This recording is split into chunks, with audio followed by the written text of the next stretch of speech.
팰리세이즈 팍 타운 정부가 일본군 위안부 기린비의 건립 5주년을 맞아 기념 행사를 가졌습니다. 뉴저지 포트리 시장과 시원에 출마한 민주공화 양당의 후보들이 어제 커뮤니티 센터에서 토론회를 가졌습니다. 뉴욕시경 소속 경찰관이 지난 20일 용의자를 추격하다 총격으로 피살됐습니다. 뉴저지 잉그루드 클립스에 추진되고 있는 LG 신사업 건립이 다시 원점으로 돌아갔습니다. 국세청과 민간업체 등이 합동으로 소득세 환급 사기 방지를 위한 방안을 추진하고 있습니다. 이상은 이 시각 주요 뉴스입니다.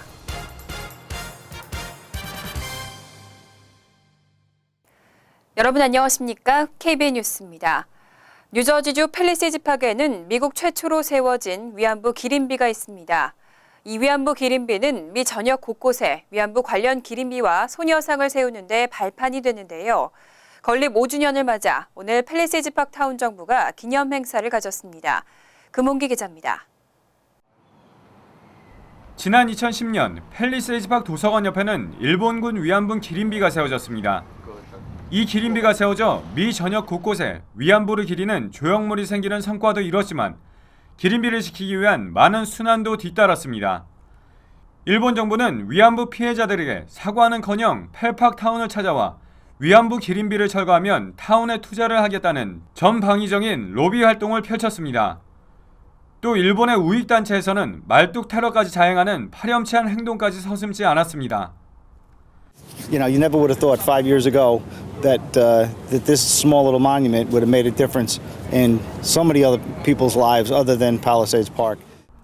한인 사회와 타운 정부의 도움으로 힘들게 지켜낸 기린비가 건립된 지 5주년을 맞았습니다. 이 기린비가 이 자리를 꿋꿋이 지키면서 교육의 장이 되고 많은 사람들에게 다시 한번 인권이 무엇인지 그렇게 생각할 수 있는 기회가 되기를 바랍니다.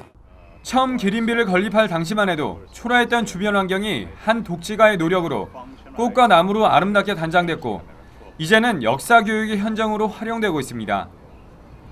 내년부터는 이제 좀 더 절실하게 많은 사람들이 와서 참배하고 일본 사람들이 와서 같이 참배하는 그런 시절이 오기를 간절히 바랍니다. 팰팍 타운 정부는 기린비 주변을 확장하는 사업을 추진 중입니다. 기린비 옆 부지를 타운 정부에서 매입해 내년 봄부터는 공사에 들어가 위안부 추모 공원을 조성하겠다는 계획입니다. KBN 뉴스 금홍기입니다. 뉴저지 포트리 시장과 시원에 출마한 민주공화 양당의 후보들이 어제 저녁 커뮤니티 센터에서 토론회를 가졌습니다. 양당 후보들은 치열한 공방을 벌이며 각 당의 주요 공약을 밝혔습니다. 현재 포트리를 장악하고 있는 민주당 시장과 시원들은 새로운 정권을 꿰차려는 공화당 후보들과 토론회에서 열띤 공방전을 벌였습니다. 민주당의 마크 소콜리치 현 포트리 시장은 주민들에게 세금 부담을 주지 않고 안전하고 쾌적한 도시로 변모시켜 나갔다는 반면 공화당의 에릭 피셔 시장 후보는 무분별한 도시개발 정책으로 교통 체증을 유발하고 주민들의 삶의 질이 낮아지고 있다고 맞섰습니다. 공화당으로 출마한 한인 마가레단 후보는 민주당 현직 시원들에게 높은 재산세와 시 재정 운용 투명성에 대해 지적했습니다. 안 후보는 부동산과 모기지 전문가로 일해온 경험을 살려 계획적인 도시개발과 고질적인 주차난 해소, 세금 부담이 높아지는 문제 등을 개선해 나갈 계획이라고 자신의 공약을 밝혔습니다. 유력한 민주당의 대선 후보로 지목됐던 조 바이든 부통령이 대선에 출마하지 않겠다고 발표했습니다. 민주당의 대선 경선 후보는 이제 4명인데요. 힐러리 클린턴 전 국무장관이 가장 큰 혜택을 볼 것으로 기대되고 있습니다. 조 바이든 부통령은 21일 기자회견을 열고 내년 대선에 출마하지 않겠다고 발표했습니다. 바이든 부통령은 지난 5월 장남인 조 바이든이 뇌종양으로 사망해 가족들이 애도 분위기 속에 있다며 이로 인해 경선에 출마하고 토론에 참석하는 등 선거운동을 벌일 수 없었다고 밝혔습니다. 또 경선에서 이길 수 있는 캠페인을 펼칠 충분한 시간이 없을 것으로 본다고 덧붙였습니다. 비록 대선에는 출마하지 않지만 민주당의 위치와 국가가 나아가야 할 방향에 대해서는 강력하고 분명하게 목소리를 내겠다고 강조했습니다. 한편 바이든 부통령의 불출마로 민주당 대선 경선에 출마한 후보는 힐러리 클린턴 전 국무장관과 버니 샌더스 연방 상원의원, 마틴 오멜리 전 메릴랜드 주지사와 링컨 채피 전 로드아일랜드 주지사 등 4명만 남게 됐습니다. CNN은 이번 바이든 부통령의 대선 불출마로 인한 가장 큰 수혜자는 클린턴 전 장관이라고 분석했습니다. 바이든 부통령의 불출마로 인해 클린턴의 지지도는 56%로 올랐습니다.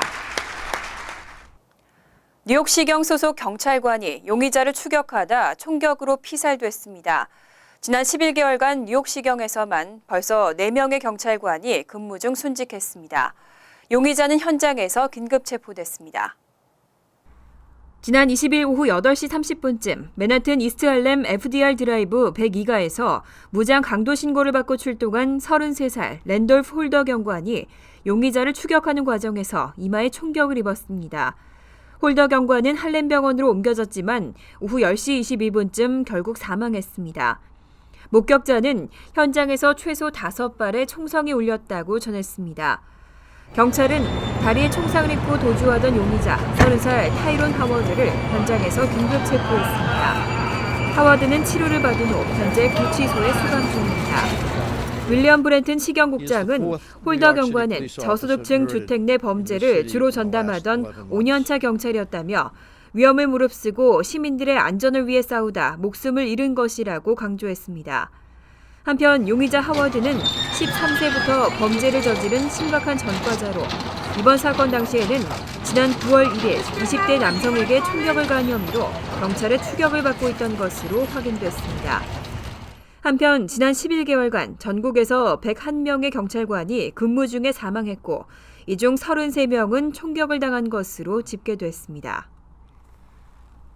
제임스 로튼도 팰리세이즈 팍 시장이 학군의 파트타임 슈퍼바이저직을 사임했습니다. 로튼도 시장은 이 슈퍼바이저직과 관련해 노쇼잡 의혹을 받아왔는데요. 구체적인 사임 이유는 확인되지 않았습니다.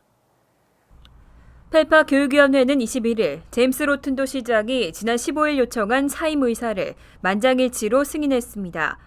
로튼도 시장은 2013년 2월 학교 야간 청소 담당 직원의 근무 상태 등을 감독하는 파트타임 슈퍼바이저로 임명돼 연간 3만 5천 달러의 급여를 받아왔습니다. 하지만 지난 7월 마이크 폴로타 펠팍 민주당 위원장은 로튼도 시장이 실제로 일을 하지 않고 급여만 받고 있다는 이른바 노쇼잡 의혹을 제기한 바 있습니다. 한편 이날 교육위원회에 로튼도 시장은 참석하지 않았고 교육위원회 측도 그의 사임 배경에 대해서는 밝히지 않았습니다. 조셉 시릴로 펠파 교육감은 교육위원회의 이번 결정은 지난 15일 로튼도 시장의 사임 요청에 따라 이뤄졌다며 구체적인 사임 이유는 알지 못한다고 전했습니다. 뉴저지 잉그루드 클립스에 추진되고 있는 LG 신사옥 건립이 다시 원점으로 돌아갔습니다. 주 항소법원이 원심 판결을 파기하고 타운 정부에게 개발안을 다시 검토하라고 지시했습니다. 21일 항소법원은 지난 2013년 8월 뉴저지 주 고등법원이 내린 원심 판결을 파기하고 타운 정부에 개발안을 다시 검토하라고 지시했습니다. LG 신사옥 건립을 위해 고도 제한을 35피트에서 143피트로 변경한 잉그루드 클립스 조정위원회 결정을 지지하는 판결에 문제가 있었다는 이유입니다. 재판부는 판결문에서 LG 신사옥이 팰리세이즈 절벽 풍광을 해칠 수 있는 상황이었고 이는 주변 환경 전반에 영향을 미칠 수 있었다며 타운 정부가 이를 고려했어야 했다고 밝혔습니다. 이에 따라 LG 신사옥 건립은 다시 원점으로 돌아갔습니다. 한편 이와 관련해 환경단체와 LG전자 측은 모두 환영하는 입장을 밝혔습니다. 환경단체 측은 팰리세이즈 절벽의 풍광을 보호하자는 메시지가 재확인된 셈이라고 밝혔습니다. 또 LG 측도 지난 6월 환경단체 측과 건물 높이를 143피트에서 70피트로 낮추기로 합의했기 때문에 새로운 개발안이 타운 정부에서 재심 과정을 거치면 충분히 승인받을 수 있을 것이라는 입장입니다. 국세청과 세금보고 대응업체 등 민관이 합동으로 소득세 환급 사기를 방지하기 위한 대책을 마련했습니다. 내년 소득세 신고부터 엄격하게 적용될 것으로 전망됩니다. 국세청과 각 주정부 조세국, 세금보고 대응업체 등 민관이 합동으로 소득세 환급 사기 방지 방안을 마련하기로 결정했습니다.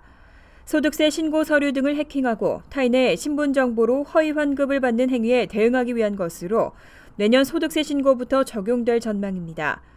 특히 소득세 신고 서류에 기재되는 각종 개인정보 가운데 20여 개의 기술적 정보를 정부와 세금 관련 민간업체가 공유하고 허위 여부를 가리는 것이 핵심입니다.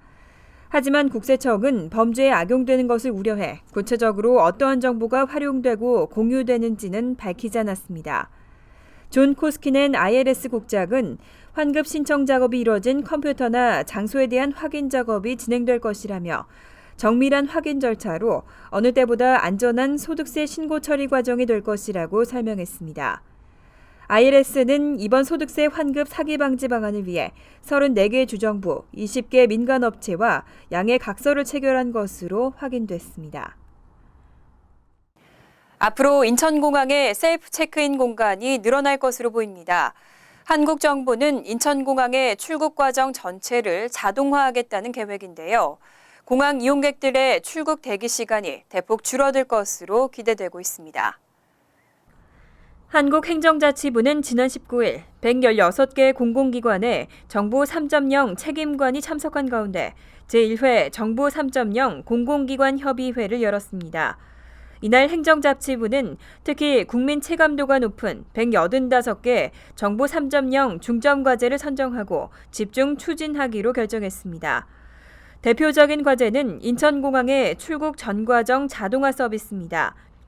인천국제공항공사는 셀프 체크인 전용 공간을 확대하고 항공사와의 정보 연계 등을 강화해 출국 전 과정에 자동화 서비스를 확대 제공한다는 방침입니다.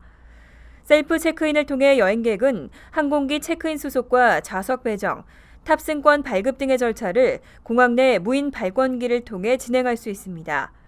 정부는 셀프 체크인 기기를 현재보다 약 20대가량 늘리고 현재 12개사와 체결된 항공사와의 정보 연계도 80여 개사까지 확대시킬 계획이라고 밝혔습니다. 나이가 들수록 사회적이나 경제적, 체력적 수준이 떨어지면서 삶이 우울해질 것이라는 고정관념이 많은데요. 정반대의 연구 결과가 나왔습니다. 삶에 대한 만족도는 젊은 세대보다 오히려 시니어들이 더 높았습니다.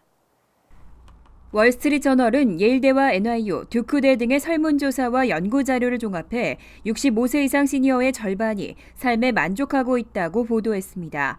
반면 30에서 44세는 36%만이 만족하는 것으로 조사됐습니다. 조사에 따르면 65세 이상 시니어는 사회적 만족도에 대해 53%가 만족한다고 대답했습니다. 재정관리 정도를 묻는 항목에는 62%, 현재 살고 있는 곳에 대한 자부심은 53%, 건강 상태나 삶의 활력을 묻는 항목에서도 40%가 만족한다고 대답했습니다. 질병이나 기억력 감퇴, 우울증 등 노화에 따른 우려도 나이가 들어서 실제 느끼는 정도는 젊었을 때 예상했던 것보다 훨씬 덜했습니다. 18세에서 64세의 57%는 기억력 감퇴를 걱정했지만 65세 이상 시니어 중 25%만이 실제 경험한다고 답했습니다. 이와 관련해 전문가들은 노화에 대한 부정적 고정관념을 버리고 인식을 전환해야 한다고 지적했습니다. 나이가 드는 것을 성숙해지는 과정으로 여기는 등 생각을 바꾸는 것이 건강과 웰빙에 크게 도움이 된다고 강조했습니다. 잠시 후 KBN 뉴스가 계속됩니다.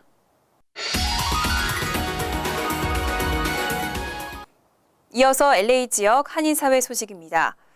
캘리포니아주 남부 지역에 올겨울 역대급 슈퍼 엘니뇨 현상으로 폭우가 쏟아질 것으로 예상됐습니다. LA 카운티 정부는 비상 대책반을 꾸리고 주민들에게 대비책과 실시간 생활 정보를 제공할 계획입니다. 김지은 기자의 보도입니다. 태평양의 바다 수온이 급격히 높아지면서 발생하는 엘니뇨 현상으로 이번 겨울 캘리포니아에 기록적인 폭우가 예보됐습니다. 국립기상청은 올겨울 엘니뇨 현상으로 남가주 지역의 최근 5년간 강우량 총량의 50%까지 비가 내릴 수 있다고 전망했습니다. 특히 이번 엘니뇨는 1950년 처음 관측이 시행된 이래 가장 강력할 것이라는 전망이 나오고 있는 가운데 LA 카운티 정부에서는 엘니뇨 대책 마련에 나서고 있습니다. With El Nino storms estimated to be their strongest in years, agencies throughout Los Angeles County are already preparing for any potential rainfall that will be coming over the next couple of months. The Los Angeles County Office of Emergency Management is coordinating our response to any El Nino storms this season. We are working with a collection of about 10 separate county departments. LA 카운티 정부의 공공사업부는 폭우가 쏟아질 것에 대비해 도로 위 하수 시설 정비 등의 환경 마련에 주력하고 있고 소방당국과 셰리프국에서는 빗길의 미끄럼을 방지하기 위한 샌드백을 곳곳에 배치하고 실시간 교통정보 등을 제공하고 있습니다. LA 카운티 정부는 웹사이트에 엘니뇨 페이지를 따로 마련하고 주민들이 엘니뇨에 관한 정보와 상황, 대책 등을 한눈에 볼 수 있도록 했습니다. Same time, we want them to make sure they check out lacounty.gov El Nino to take a look at our website and see how they can get prepared. We have things such as a rainfall map, storm safety guidelines, winter safety tips. We have weather forecast as well as information about what to do. 이 밖에도 LA 카운티에서는 트위터 등의 소셜 네트워크를 활용해 주민들이 서로 자신들의 상황이나 엘니뇨 피해 정보를 공유할 수 있도록 하고 있습니다. 관계 당국은 무엇보다 주민들 스스로가 엘니뇨의 심각성을 인지하고 폭우로 인한 정전, 거대 나무 쓰러짐 등의 피해를 사전에 대비하는 것이 중요하다고 설명했습니다. TVK 뉴스 김지은입니다.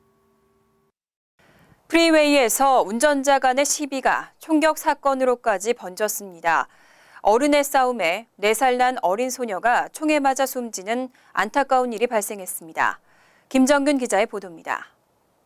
뉴멕시코주 엘버커키 인근 프리웨이에서 어제 총격 사건이 발생해 4살짜리 여아가 머리에 총을 맞고 그 자리에서 숨졌습니다. 경찰에 따르면 픽업 트럭과 승용차 간 시비가 붙었고 승용차에 타고 있던 남성이 트럭을 멈춰 세운 뒤 총격을 가했습니다. 트럭을 운전한 4살 소녀의 아버지와 함께 뒷자리에 타고 있던 7살짜리 오빠도 총에 맞았지만 생명에는 지장이 없는 것으로 전해집니다. One car pulled up against the other car and started firing rounds into that vehicle. The truck was literally going across several lanes and just to avoid this vehicle to pass. 현재까지 모인 목격자들의 증언 내용에 따르면 당시 총을 쏜 용의자는 20, 30대로 보이는 히스패닉 남성으로 갸름한 얼굴에 턱 밑에 가늘게 수염을 길렀습니다. 또 차량은 2014, 15년형 캠리 또는 코롤라 4도어 검정색 모델이며 창문은 검게 틴트가 돼 있고 뉴멕시코가 적힌 라이선스 플레이트를 달고 있던 것으로 확인됐습니다. 한편 연방교통안전위원회에 따르면 지난 7년간 보복운전으로 218건의 보복 사건이 발생했으며 12,610명이 숨지거나 크게 다쳤습니다. MBC 뉴스 김정균입니다. 월드리포트입니다. 일본에서 귀여운 장난감처럼 생긴 로봇 모양의 스마트폰이 개발됐습니다. 일반 스마트폰의 기능은 물론 사람과의 대화도 가능한데요. 다만 휴대가 좀 불편하다는 지적이 나왔습니다. 두 발로 걷는 로봇을 아이가 신기한 듯 바라봅니다. konnichiwa. 보쿠 로봇폰. 귀여운 장난감 로봇처럼 보이지만 진짜 기능은 따로 있습니다. 대화다요. 일본의 한 전자회사에서 발명한 로봇 스마트폰, 일명 로보혼입니다. 길이 20cm, 어른 한 뼘 정도의 크기에 2인치 터치 스크린이 달려 있습니다. 귀여운 외모도 눈길을 끌지만 로보혼의 가장 큰 매력은 주인과 소통하며 친구이자 비서 역할을 해준다는 것. 늦잠 자는 주인을 깨워주는가 하면 아사다요. 今日はサーフィンに行く予定だよ. 주인이 해야 할 일을 기억했다 알려줄 만큼 똑똑합니다. 歯磨き粉買うって覚えといて. 오케이. 歯磨き粉買う.だね. 다른 스마트폰처럼 지도를 보여주는 것은 물론 택시까지 잡아줍니다. 택시呼んで. 오케이. 配車完了. 택시. 이마에 달린 카메라로 촬영도 할 수 있는데 사람들을 부른 뒤 스스로 셔터를 누릅니다. 켄토-산. 하이, 치즈. 오케이. 특히 로보혼은 마음을 움직이는 로봇이라는 모토에 걸맞게 주인의 친구가 되기도 합니다. 눈물을 흘리는 주인에게 위로의 말을 건네는가 하면 僕は愛ちゃんが大好きだよ。 거칠고 힘든 암벽 등반의 동반자가 돼 멋진 풍경을 함께 즐기기도 합니다. 綺麗だね。 로보호는 내년부터 일본에서 판매될 예정인데 세계 스마트폰 시장에서 뒤처져 있는 일본은 로보혼을 앞세워 반전의 기회를 노리고 있습니다. ロボットの形をしていますので、この子に向かって喋ったり、この子が喋りかけてくれることで毎日持っていて生活のパートナーとして。 하지만 다른 스마트폰보다 무겁고 커서 휴대가 불편하고 화면은 작은 편이어서 세계 시장에서의 성공 가능성은 미지수라는 평가가 나오고 있습니다. 오케이. 간추린 소식입니다. 천경자 화백이 향년 91세로 지난 8월 6일 새벽 5시쯤 맨하튼 자택에서 별세한 것으로 밝혀졌습니다. 2012년 초부터 사망설이 나돌았던 천화백은 2003년 7월 2일 뇌출혈로 쓰러진 이후 오랜 투병 생활 끝에 병세가 악화된 것으로 알려졌습니다. 맏딸 이혜선 씨가 천화백을 간호해왔고 고인의 시신은 화장해 뉴욕의 한 성당에서 조용히 장례를 치렀습니다. 뉴욕시에서는 지난 7월부터 8월 사이 2천여 명이 합성 마리화나 흡연으로 응급실로 이송됐습니다. 빌 드블라지오 뉴욕시장은 지난 20일 합성 마리화나 금지 법안에 서명했습니다. 이에 따라 편의점과 델리 등에서 K2라고 불리는 합성 마리화나 등을 판매하다 적발되면 담배 판매 라이선스가 박탈되고 최대 $5,000의 벌금과 최대 1년 징역형에 처해집니다. 또 합성 마리화나를 소지하다 적발돼도 벌금 $250가 부과됩니다. 재미한인과학기술자협회가 주최하는 제22회 수학과학 경시대회가 오는 11월 21일 오전 10시부터 오후 4시까지 플러싱 퀸즈 칼리지에서 개최됩니다. 대회는 학년에 따라 6개 그룹으로 각 그룹마다 정해진 주제의 과제를 수행해야 하고 10에서 12학년 그룹은 과학 연구 결과에 대한 포스터를 발표합니다. 특히 올해는 부모와 함께 참여할 수 있는 Mom and Dad We Go Forward Together 프로그램이 선보입니다. 재미한국학교 동북부협의회가 2015년 이승은 장학생을 선발합니다. 장학생은 협의회 회원학교에 다니는 학생 또는 교사 중 본인이나 가족이 암 등의 질병으로 어려움을 겪고 있는 이들이 대상입니다. 이달 말까지 신청서와 학교장 추천서, 한국 학교의 중요성을 주제로 한 에세이 등을 이승은 장학회로 보내면 됩니다. 총 4명에게 각각 $500가 수여됩니다. 환율과 증권 소식입니다.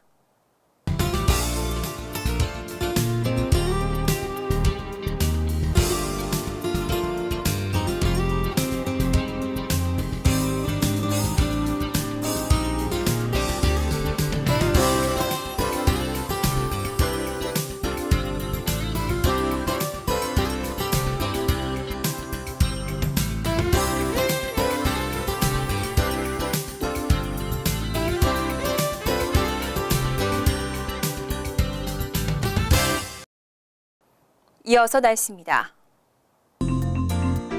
금요일은 화창하지만 바람이 불고 춥겠습니다. 낮 최고 기온은 59도, 섭씨 15도, 밤 최저 기온은 41도, 섭씨 5도로 예상됩니다.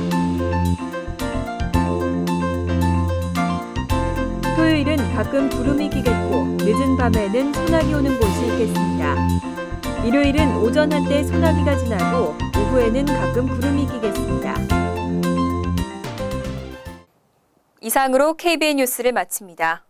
KBN과 함께 즐거운 저녁 되시기 바랍니다.